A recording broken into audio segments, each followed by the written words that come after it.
예, 안녕하세요. 예, 무량수경 강의 시간입니다. 우리 그동안 연불 10종 이익에 대해서 공부했죠?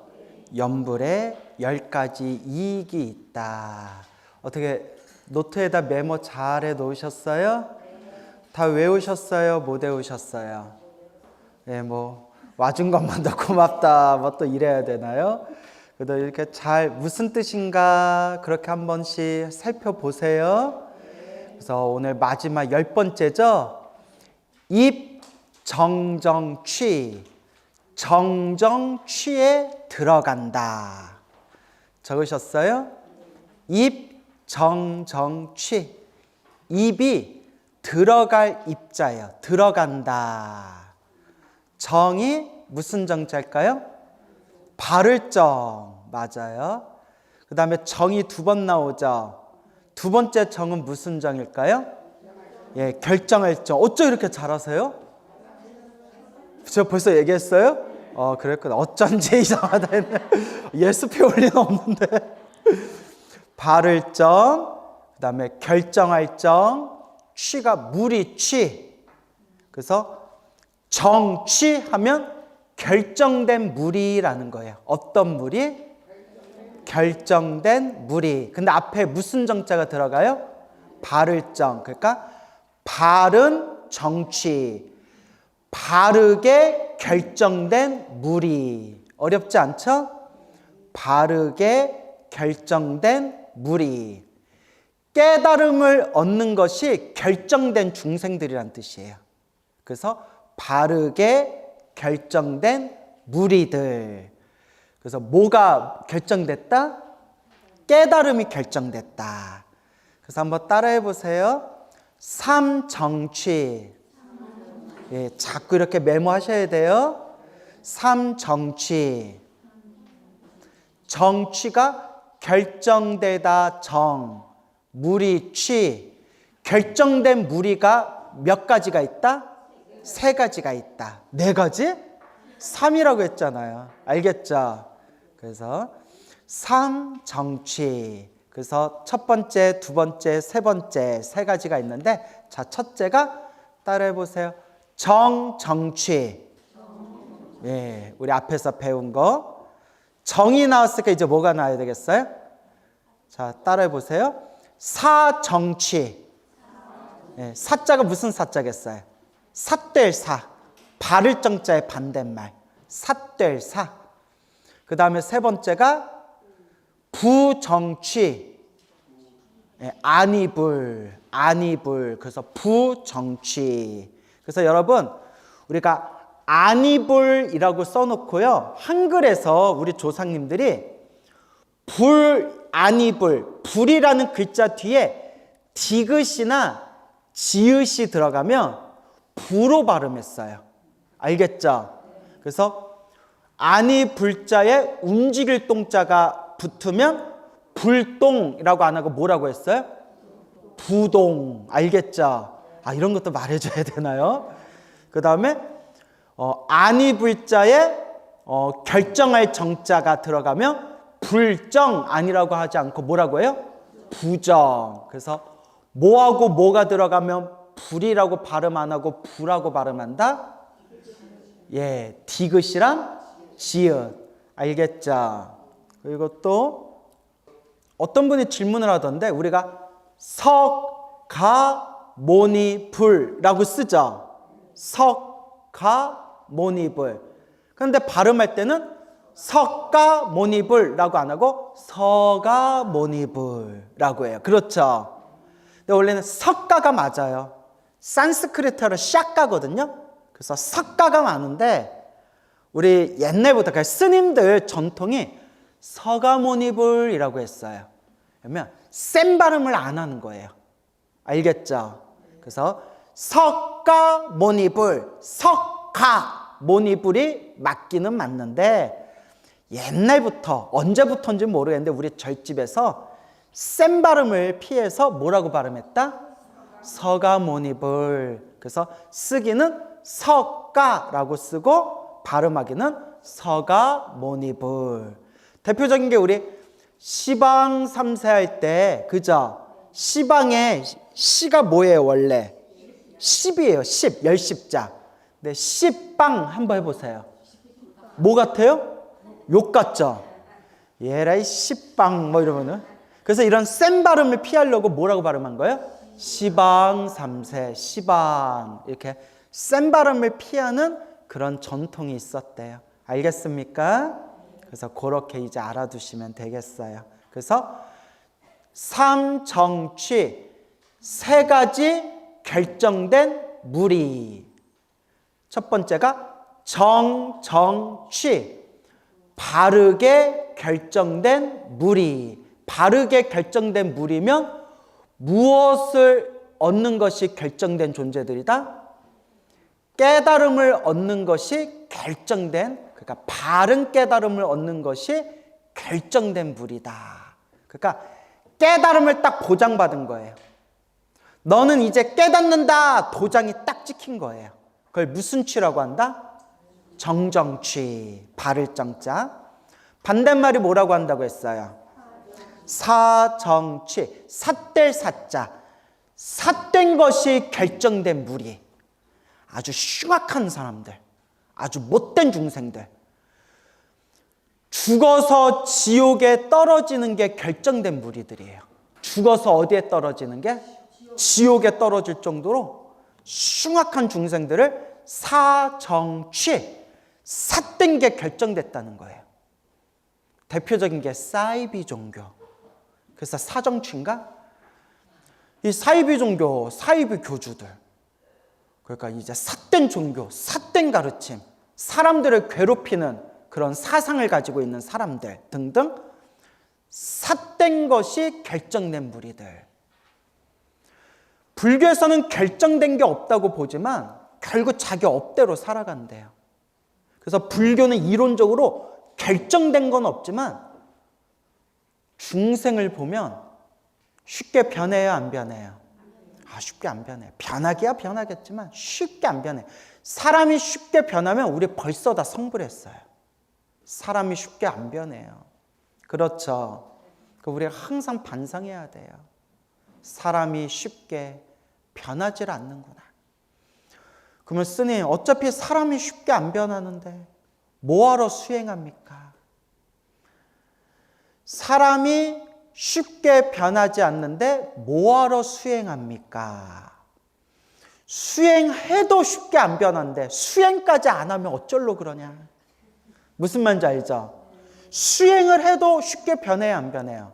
안 변하는데 그 수행조차도 안 해버리면 그게 인간이냐? 이제 뭐 이런 의미가 있는 거죠. 그러니까 결국 중생은 자기가 지은 업의 인연대로 태어나고 살아가고 펼쳐지는 거예요. 그렇기 때문에 당장 변하든 안 변하든 뭐 하는 수밖에 없다? 수행하는 수밖에 없다. 수행한 만큼 그래도 조금씩이라도 변해가는 거예요. 그래서 큰 스님들이 하신 말씀이 이슬비에 옷 젖는다라고 말씀하시는 거예요. 무슨 비에? 이슬비, 촉촉하게 이슬비 내리는 거, 에이 뭐 이 정도야 우산 없어도 되지 하고 집에 도착하면 옷이 어떻게 돼 있어요? 흠뻑 젖어 있죠. 수행도 이슬비처럼 촉촉하고 크게 나한테 영향을 안 미치는 것처럼 느껴질 수 있지만 그 촉촉한 이슬비에 결국 옷이 흠뻑 젖듯이 수행도 꾸준히 하다 보면 우리도 언젠가는 부처님과 똑같은 깨달음을 얻게 된다라는 뜻이 있는 거예요. 아시겠죠? 그게 참 중요한 겁니다. 그러니까 무엇을 가까이 해야 되냐? 알게 모르게 배어들어요. 뭐에 들어요? 그러니까 알게 모르게 냄새가 배는 걸 훈습이라고 해요. 뭐라고 한다? 냄새가 싹 스며드는 걸 훈습이라고 해요. 꽃집에 오래 있으면 집에 가면 옷에서 무슨 냄새가 나겠어요? 꽃향기가 나고. 삼겹살 집에 가서 나 삼겹살 안 먹고 냉면만 먹었는데도 무슨 냄새 나요? 네, 고기 냄새 나잖아요. 스며든다는 거예요. 가르침도 그와 같대요. 어떤 말을 많이 듣냐에 따라서 내 마음자리가 긍정적으로 스며들 수도 있고 부정적으로도 스며들 수 있어요. 맨날 유튜브에서 못된 얘기, 나쁜 얘기 하는 것만 자꾸 들어보세요. 사람이 어떻게 되겠어요? 표독스러워져요. 그죠, 여러분? 하루 종일 그냥 부처님 말씀, 좋은 말씀, 아름다운 이야기만 계속 들어보세요. 사람이 어떻게 될까요? 예? 멍해져요? 뭐라고요? 예? 예? 사람이 이제 긍정적으로 변해지겠죠. 그죠? 예. 그러니까 자꾸 내가 무엇을 가까이 하냐에 따라서 내 마음 상태가 변하는 거예요. 그러니까 저는 엄청나게 복이 많아요. 아침에 눈 뜨면 저녁에 잠들 때까지 무슨 얘기만 들어요? 부처님 얘기만 듣잖아요. 제가 예전에 얘기했네. 저는 세상에서 가장 행복한 게 공부하는 거예요. 하루 종일 공부만 하고 싶어요. 분위기가 왜 이러냐? 분위기가 하루 종일 진짜 공부만 하고 싶어요. 그런데 이제 중요한 게 뭐냐면 이렇게 부처님 가르침을 공부하기를 좋아하는 것도 누가 지은 업의 인연이구나? 내가 지은 업의 인연이구나 라는 생각이 드는 거예요. 알겠죠? 그래서 항상 내가 무엇을 가까이 하냐에 따라서 내 마음자리가 변하게 된다. 그래서 늘 염불하라는 거예요. 뭐 해라? 늘 염불해라. 염불하면 누구의 기운이 스며든다? 부처님의 에너지, 부처님의 기운이 스며든다라고 말씀드리는 거예요. 아시겠죠? 그래서 사정취, 삿된 것이 결정된 무리들, 삿된 무리들을 사정취라고 해요. 그러니까 여러분 이것도 생각해 보셨죠? 정정취도 아니고 사정취도 아니고 요쪽도 아니고 저쪽도 아니고 애매한 그런 중생들도 있을 거 아니에요. 그렇죠?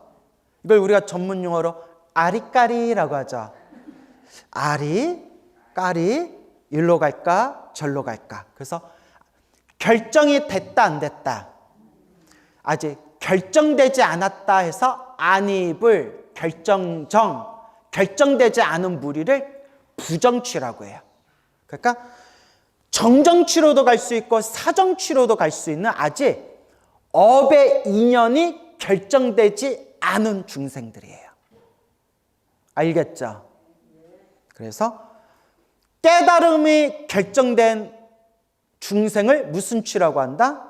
정정취. 지옥에 떨어지거나 삿된 곳에 떨어지는 것이 결정된 중생들을 뭐라고 한다? 사정취. 불쌍한 존재들이죠. 아직 이도저도 아니게 결정되지 않은 애매한 중생들은 뭐라고 한다? 부정취라고 부르죠. 그래서 다 합쳐서 무슨 정취라고 한다? 삼정취라고 하는 거예요. 아시겠죠? 그래도 우리가 이렇게 부처님 가르침 공부하려고 모이고 부처님 가르침 꾸준하게 공부할 수 있는 게 우리가, 여러분이 그래도 뭐가 있는 분들이다? 성근, 착할선, 뿌리근. 아, 무슨 뿌리가 있구나? 성근, 착한 뿌리가 있구나 라고 말씀을 드리는 거예요. 알겠죠? 뭐가 있구나? 착한 뿌리, 성근이 있구나. 이걸 마음에 항상 되새기시기 바랍니다. 알겠죠? 자, 이와 같이 우리가 공부를 하고 수행을 하면서 항상 우리가 어떤 마음으로 닦아가야 될 것인가? 내가 확고한 믿음으로 정정취에 들어가는가? 내 마음이 막 흔들려가지고 부정취에 머물러 있는가? 아니면 열심히 절에 다니다가 눈이 뒤집혀가지고 못된 짓을 저질러서 사정취에 떨어지는 건 아닌가?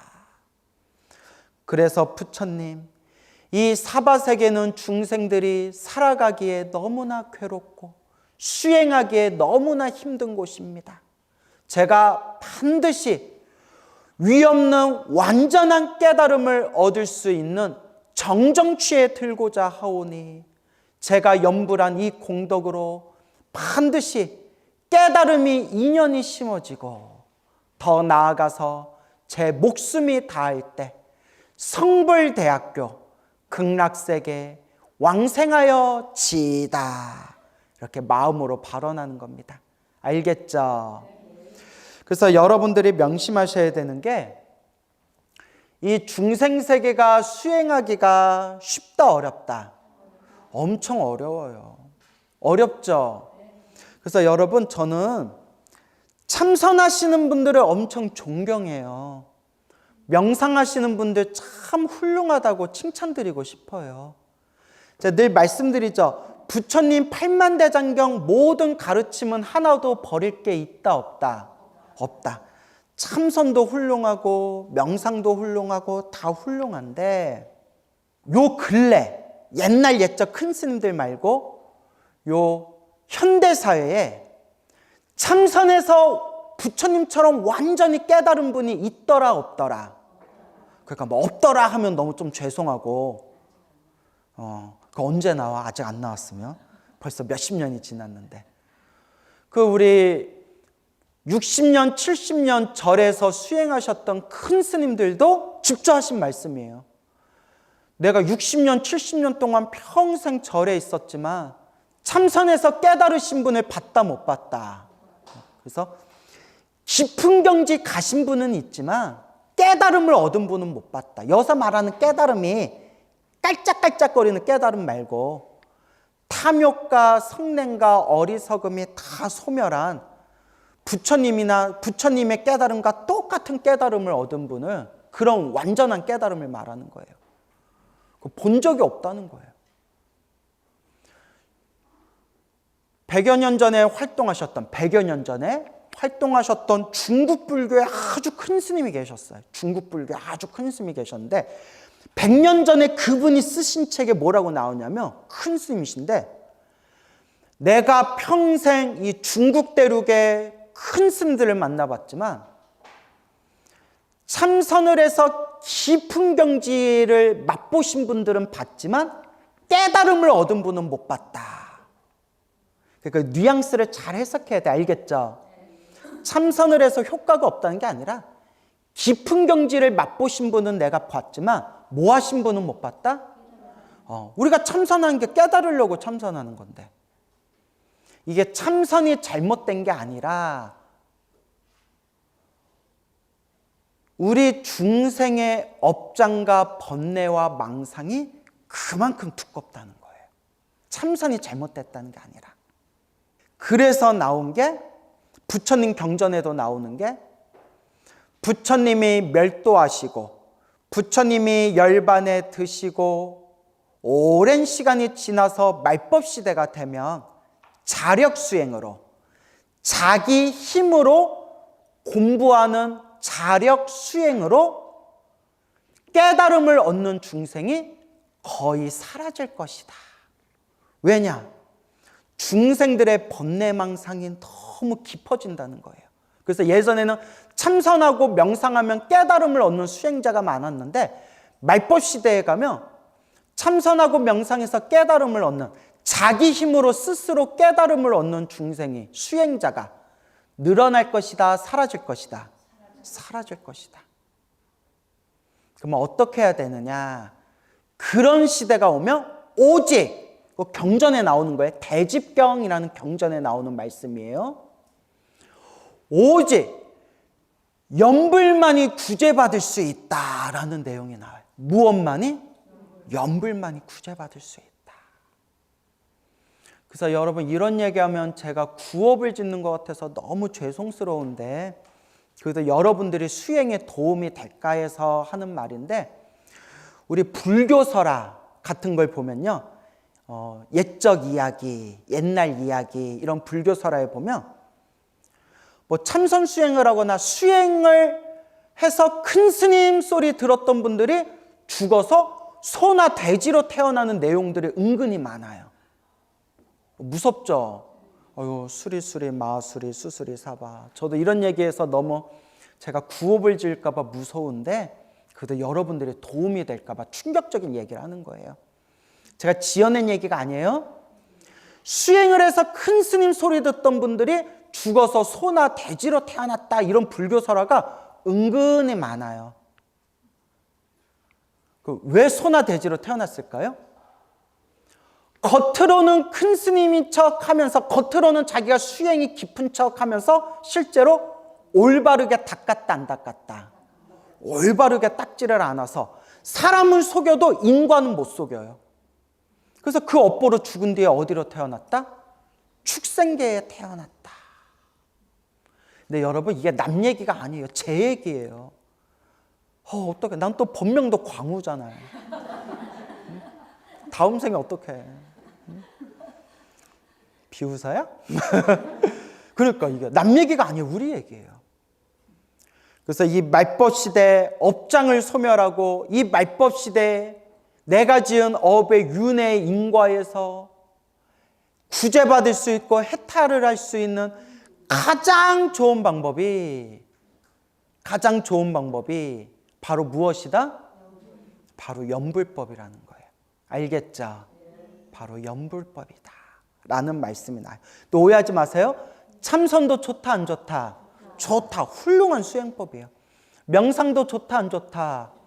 훌륭한 수행법이에요. 그런데 번뇌망상이 지독한 우리 중생들이 구제받을 수 있는 가장 좋은 수행법이 뭐라고 하셨다?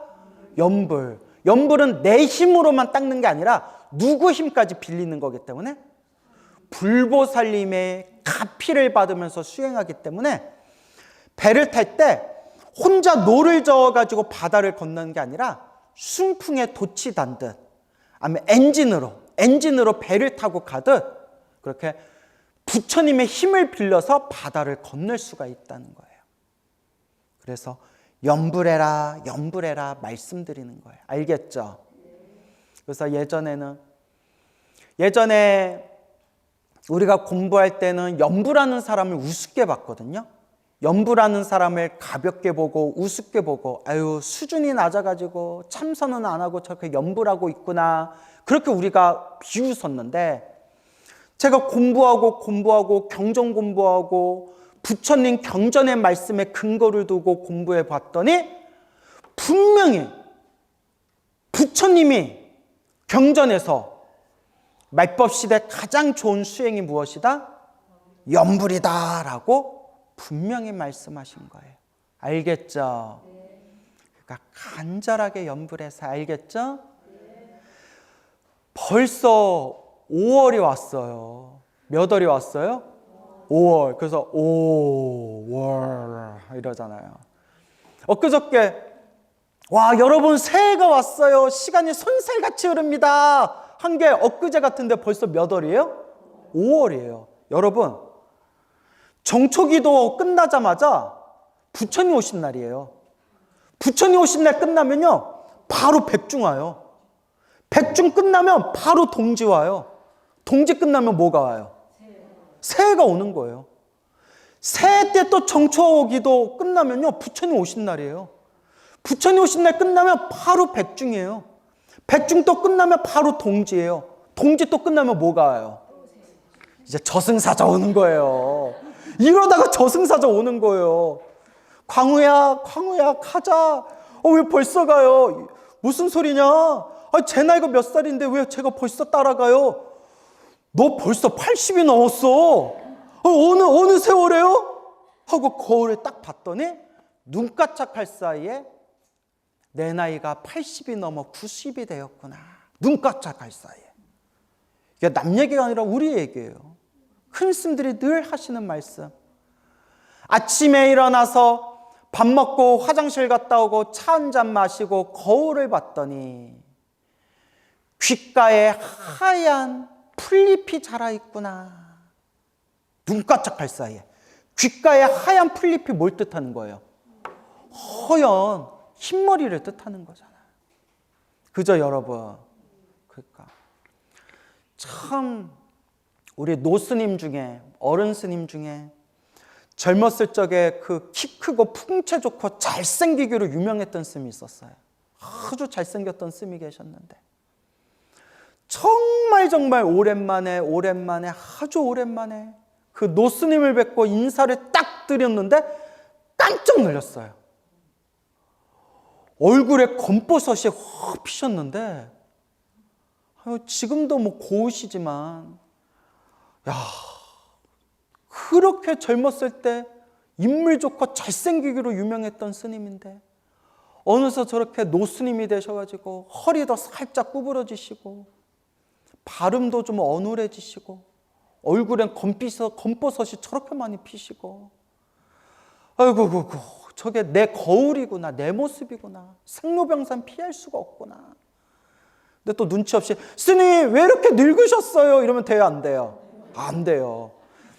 옛말에 큰 스님이 이런 얘기를 하셨어요. 옛말에 얘들아 법이 없으면 눈치라도 있어라, 이런 얘기 하셨어요. 수행을 해서 못 깨달았으면 뭐라도 좀 있어라? 눈치라도 있어라. 스님이 어쩐 예전이나 지금이나 똑같으세요, 더 젊어지셨어요 하면 큰 스님이 거짓말인 거 알아요, 몰라요? 아시죠? 예, 이놈아, 어른을 놀려. 어디서 거짓말을 하고 있어. 내가 얼마나 늙었는데 하면서도 하고 좋아하세요. 그게 사람 마음인가 봐요. 아유, 우리 광우도 어떻게 나이가 들수록 더 동자승 같냐? 막 이러시면서. 근데 이게 이제 남 얘기가 아니라 누구리 얘기예요. 그렇죠? 그러니까 지금 닦아야 돼요. 언제 닦아야 된다? 지금 닦아야 된다. 그러니까 지금 염불 좀 많이 하세요. 알겠죠? 염불을 많이 하세요. 저도 염불을 많이 하다가 염불만 하니까 지루한 거예요. 그거 아시죠? 염불만 하다 보면 또 지루해요. 염불을 좋아하지만. 그래서 염불만 하니까 지루해서 제가 예전에 금강경 독송하면서 크게 가피 받은 적이 있었거든요.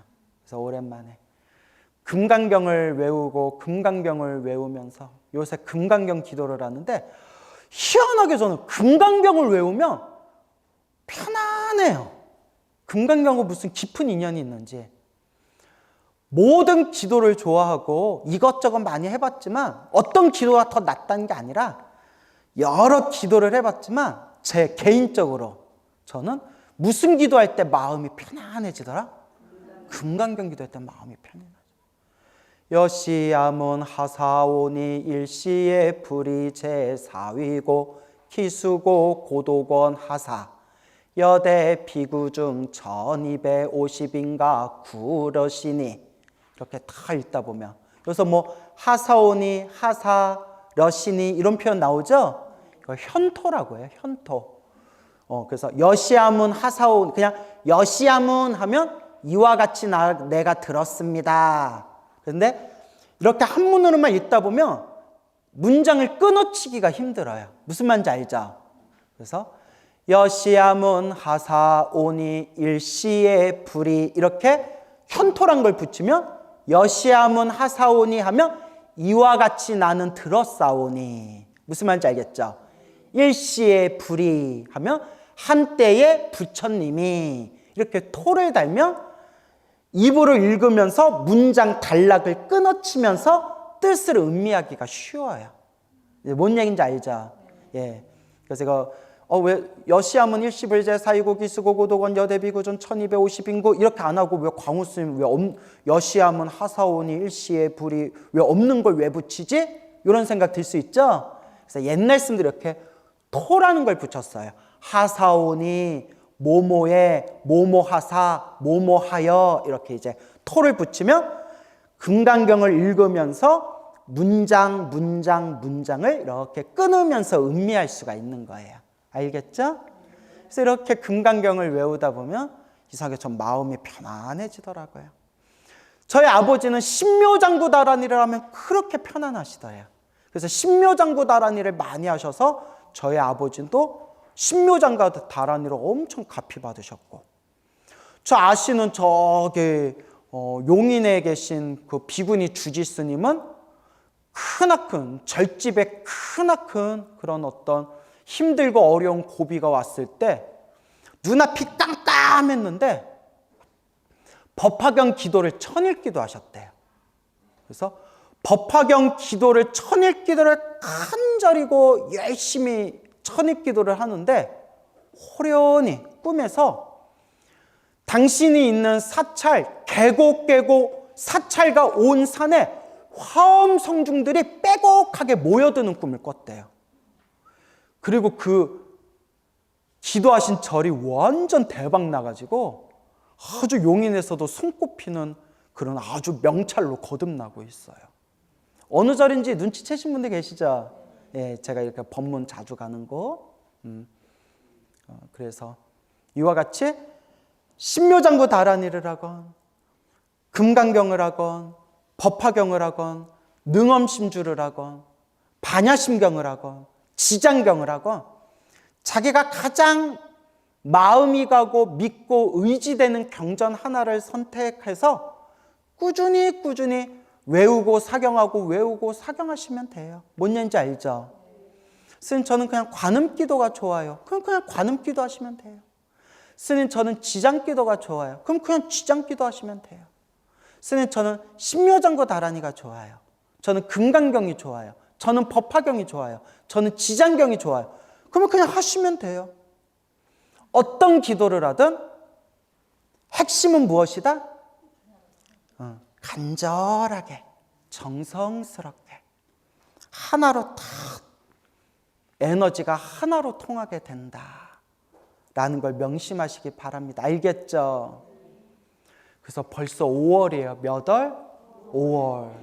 그래서 여러분 앞으로 더 건강하시고 더 편안하시고 더 좋은 날이 되셔야겠지만 여기 어르신들도 계신데 이런 말해서 죄송하지만 가는 데는 순서가 없잖아요. 저승사자가 언제 찾아올 줄 안다 모른다? 몰라요. 저도 염라대왕이 언제 부를 줄 모르잖아요. 그래서 제가 금강경을 더 열심히 읽나 봐요. 염라대왕이 가장 좋아하는 경전이 무슨 경이다? 금강경이다. 그래서 해남 대흥사 지장전에도 있고 다른 사찰의 그 명부전에 가면 지장전이나 명부전, 시황전에 가면 이렇게 적혀 있는 데도 있고 안 적혀 있는 데도 있는데 그 시황의 10분의 저승왕들 모셔놓은 시황전 있죠. 거기에 딱 책을 올려놓고 계시는 왕이 무슨 왕이다? 염라대왕이야. 하여튼 머리에 책 올려놓고 있으면 염라대왕이에요. 근데 해남 대흥사에도 책 머리에 올려놓고 있는 염라대왕을 밑에서 이렇게 쳐다보니까 책에 뭐라고 적혀 있을까요? 금강경하고 딱 적혀 있더라고요. 그러니까 절에 있는 데도 있고 없는 데도 있어요. 근데 해남 대흥사는 딱 금강경 적혀 있더라고요. 그래서 금강경 영업록이나 불교설화에 자주 아주 많이 나오는 내용인데 염라대왕이 저승의 중생이 끌려왔을 때 어떤 사람을 보면 자리에서 벌떡 일어나서 앞으로 나가 마중하더라? 금강경 읽은 사람, 법화경 읽은 사람, 금강경 읽거나 법화경 읽거나. 그래서 금강경을 열심히 독성하고 온 사람이 오면 자리에서 벌떡 일어나가지고 마중 나간다. 요새 말로 하면 VIP 대우를 받는다. 이제 이런 내용이 나와요. 그러니까 나도 나중에 염라대왕 만나서 광우야 너는 머리 깎고 스님 돼서 왜 이따구로 살았냐 했을 때 여시야 뭐네 씨발 제사 이거 그래 그만해라 알겠다 아이고 봐줄게 혹시 이렇게 프리패스 되지 않을까 싶어서 웃자간 얘기예요. 그래서 뭐 나무 아미타를 부르건 관세음보살 부르건 지장보살 부르건 뭐 염라대왕이 금강경 부르는 사람만 봐주겠어요? 염라대왕 딱 만났을 때 관세음보살 하면 염라대왕이 어떡하겠어요? 어이구 관세음보살 염불하시던 분이 오셨군요. 또 지장보살 하면 어떡하겠어요? 어우 지장보살 염불하던 분이 오셨군요. 그래서 어떤 기도를 하든 어떤 염불을 하든 여러분 지금 조금이라도 건강하고 조금이라도 시간이 있을 때 잘 닦아나가시기 바랍니다. 알겠죠? 그래서 입정정취 염불을 하게 되면 바른 깨달음에 들어가게 되는 것을 결정받는다. 염불을 많이 하시기 바랍니다.